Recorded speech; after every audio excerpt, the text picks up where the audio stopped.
Hello friends, Suparna life స్టైల్‌కి స్వాగతం. ఈరోజు మనం డ్రై ఫ్రూట్స్ తోటి మంచి రోల్స్ తయారు చేసుకోబోతున్నాం. ఈ మంచి హెల్తీ స్వీట్ కోసం బాదం పప్పులు, జీడిపప్పు, పుచ్చగింజలు, సన్‌ఫ్లవర్ గింజలు, నువ్వులు, గుమ్మడి గింజలు తీసుకున్నాం. బాదం పప్పుని, జీడిపప్పుని చిన్న చిన్న ముక్కలుగా చేసుకోవాలి. ఇవి రెడీ అయిన తర్వాత ఇది నెయ్యి, గసగసాలు, మంచి క్వాలిటీ ఉన్న ఖర్జూరాన్ని తీసుకోవాలి. ఇది సీడ్లెస్. ఇవి రెడీ చేసుకున్న తర్వాత ప్యాన్ పెట్టుకొని అందులో ముందుగా బాదం పప్పులను వేసుకుందాం. ముక్కలు చేసుకున్నాం కదా, ఇవి వేసేసాం. బాదం పప్పుల్లో మంచి ఫైబర్ ఉంటుంది, హార్ట్కి మంచిది, బోన్స్ కూడా స్ట్రాంగ్ అవుతాయి. అలాగే జీడిపప్పులు కూడా హార్ట్కి మంచిది, మంచి ప్రోటీన్ ఉంటుంది. గుమ్మడి గింజల్లో మంచి ప్రోటీన్ ఉంటుంది, అలాగే అల్జీమర్స్ రాకుండా మనల్ని రక్షిస్తుంది. తర్వాత ఇది జ్ఞాపక శక్తిని బాగా పెంచుతాయి. ఇవి నాన్ వెజ్ కన్నా మంచి బలమైనవట. అందువల్ల మనం చక్కగా వీటిని అప్పుడప్పుడు వాడుకుందాం. తర్వాత పుచ్చగింజల్లో మంచి ఎనర్జీ ఉంటుంది, అలాగే ప్రోటీన్ కూడా ఎక్కువ ఉంటుంది ఇందులో. సన్‌ఫ్లవర్ గింజల్లో ఏ విటమిన్, ఈ విటమిన్ ఎక్కువగా ఉంటాయి కాబట్టి మనల్ని ఎప్పుడు యవ్వనంగా, యంగ్గా ఉంచడానికి ఇవి బాగా హెల్ప్ చేస్తాయి. ఇన్ని మంచి క్వాలిటీలు ఉన్నాయి డ్రై ఫ్రూట్స్ అన్నిటినీ కొంచెం నెయ్యి వేసి వేయించుకున్నాక లాస్ట్లో ఇంకా దించుతాము అనుకున్నప్పుడు నువ్వులు వేసుకోవాలి.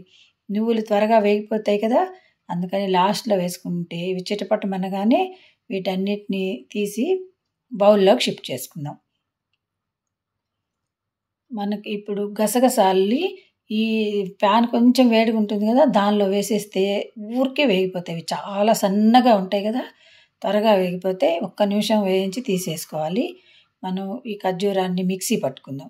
ఖర్జూరంలో ఐరన్ అనేది ఎక్కువగా ఉంటుందని తెలుసు కదా మనకి. మంచి ఐరన్ మన శరీరానికి కావాలి అంటే ఖర్జూరాన్ని అప్పుడప్పుడు తీసుకుంటూ ఉండాలి.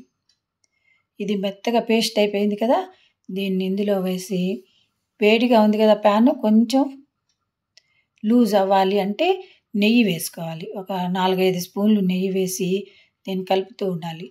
మనం స్వీట్ అంటేనే నెయ్యి వేసుకుంటాం కదా ఎక్కువ.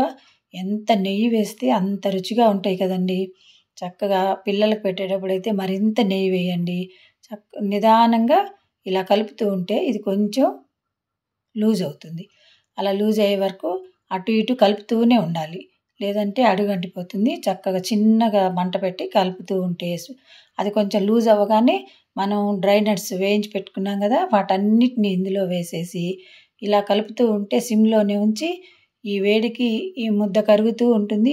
ఈ పప్పులన్నీ కలిసిపోయి చక్కగా ముద్దలాగా వస్తాయి. ఇలాగా దీన్ని ఒక 10 నిమిషాలు పక్కన పెట్టేసేయండి, ఆరిపోతుంది. ఆరిపోయిన తర్వాత దీన్ని ఒకసారి బాగా కలిపేసి మనం కొంచెం తీసుకొని చక్కగా రౌండ్గా లడ్డూలాగా చేసుకుందాం. లడ్డూలు ఇలా చేసేసుకుంటే మనకు సింపుల్గా అయిపోతుంది. లేదు మనం రోల్స్ లాగా చేసుకుందాం అనుకోండి, అప్పుడు దీన్ని ఇలా సిలిండ్రికల్గా చేసుకొని ఒక సిల్వర్ ఫాయిల్ కానీ లేదా మామూలు కవర్ అయినా పర్వాలేదు, దాని మీద మనం వేయించి పెట్టుకున్న ఈ గసగసాలన్నిటినీ స్ప్రెడ్ చేసి ఈ ముద్దని ఇలా రోల్ చేస్తూ ఉంటే చక్కగా ఈ గసగసాలన్నీ దీనికి పడతాయి. గసగసాలు కూడా మన శరీరంలోని క్రాంప్స్ని, నొప్పుల్ని తగ్గిస్తాయి. అలాగే లంగ్స్లో పేరుకున్న శ్లేష్మాన్ని, తెమడని కూడా తీసేస్తాయట. దగ్గును తగ్గిస్తాయి. అలాగే హెయిర్కి చాలా మంచిది. ఫేస్ ప్యాక్ వేసుకుంటే మంచి గ్లో వస్తుంది. తర్వాత బ్లడ్ మోషన్స్ కూడా తగ్గించే అంత శక్తి వీటికి ఉందట. అందువల్ల మనం అప్పుడప్పుడు దీన్ని చక్కగా వంటల్లో వాడుకుంటూ ఉందాం ఈ గసగసాలని. అంతేకాకుండా నిద్ర పట్టని వాళ్ళు కనుక రాత్రిపూట పాలల్లో ఇవి కొంచెం నూరి వేడి పాలల్లో వేసుకొని తాగితే మంచి నిద్ర పడుతుంది. చక్కగా ఈ గసగసాలన్నీ దీనికి పట్టేసాయి కదా, ఇప్పుడు దీన్ని మనం 1 గంట కనుక ఫ్రిడ్జ్లో ఉంచేసి అప్పుడు కట్ చేసుకుంటే మనకి ముక్కలు అనేవి నీట్గా వస్తాయి. మనం ఇప్పుడు ఇలాగే కట్ చేస్తున్నాం కాబట్టి కొంచెం లేట్ అవుతుంది కట్ చేయటము, అంత నీట్గా రాలేదు. మీరు చేసినప్పుడు మాత్రం కంపల్సరిగా ఫ్రిడ్జ్లో 1 గంట ఉంచి అప్పుడు కట్ చేసుకోండి, ముక్కలు చాలా నీట్గా వస్తాయి. తప్పకుండా ట్రై చేస్తారుగా. అలాగే మీరు తయారు చేసుకున్న తర్వాత మీకు ఎలా వచ్చింది అనేది నా కామెంట్స్ రూపంలో తప్పకుండా తెలియచేయండి. ఈ వీడియో నచ్చితే లైక్ చేయండి, కామెంట్ చేయండి, సబ్స్క్రైబ్ తప్పకుండా చేస్తారుగా.